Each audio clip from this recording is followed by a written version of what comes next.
Hi, ഞങ്ങളുടെ വീടിൻ്റെ തൊട്ടടുത്ത വീട്ടിൽ മയിൽ വന്നേക്കുന്നതാണ്. ഒരു കുഞ്ഞുങ്ങൾ കരയുന്ന പോലെ കേട്ടപ്പോഴത്തേനും ഞാൻ ഓടി വന്ന് നോക്കി, പക്ഷെ കണ്ടില്ല. അതിനുശേഷം കുഞ്ചാച്ചൻ്റെ കൊച്ചു വന്നിട്ട് പറഞ്ഞേ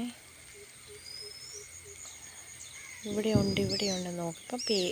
മറ്റേ ഇതിൻ്റെ മണ്ട നിൽക്കുക, പോസ്റ്റിൻ്റെ മണ്ടയിൽ ഇങ്ങനെ നിൽക്കുക.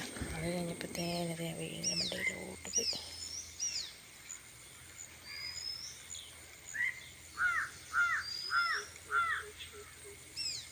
മഴയൊക്കെ നനയുക പാവം.